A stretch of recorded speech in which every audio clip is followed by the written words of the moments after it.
কেন আমরা পড়া ভুলে যাই? পড়া পড়ে ভুলে যাওয়ার আসল কারণই বা কী? আপনি কি পড়ে উঠে 10 মিনিট পরে সব ভুলে যান? আপনি অলস না, আপনার ব্রেন আপনাকে ধোঁকা দিচ্ছে।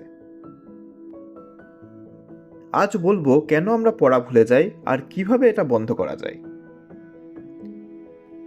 আমাদের মস্তিষ্ক একটা স্মার্ট মেশিন, যেটা দরকারি মনে করে সেটাই রাখে। আপনি যদি ভাবেন এই চ্যাপ্টারটা কোনো কাজে আসবে না, তাহলে ব্রেন বলে ডিলিট। রিভিশন না করলে সব উড়ে যায়। একটা রিসার্চ বলে 24 ঘন্টায় আমরা প্রায় 70% ভুলে যাই। রিভিশন না করা মানে ফোনে টাইপ করে সেভ না করা।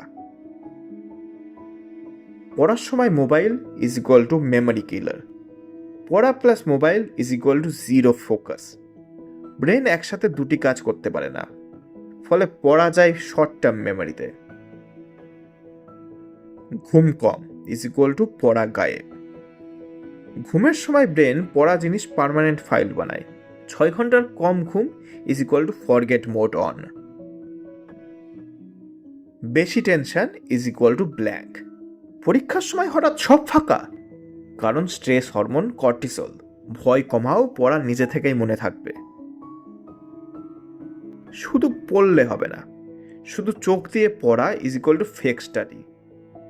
লিখে পড়ো, নিজে নিজেকে বোঝাও, কাউকে শেখাও, কারণ ইউজ না করলে ব্রেন মনে রাখে না। পড়া 24 ঘন্টার মধ্যে রিভিশন, মোবাইল দূরে রেখে পড়া, ঘুম ঠিক রাখা, পড়া শেষ করে নিজেকে প্রশ্ন করা। আজকে যদি একটা টিপও কাজে লাগে তাহলে এখনই সাবস্ক্রাইব করো, কারণ এই চ্যানেলে পড়াশোনা সহজ করা হয়।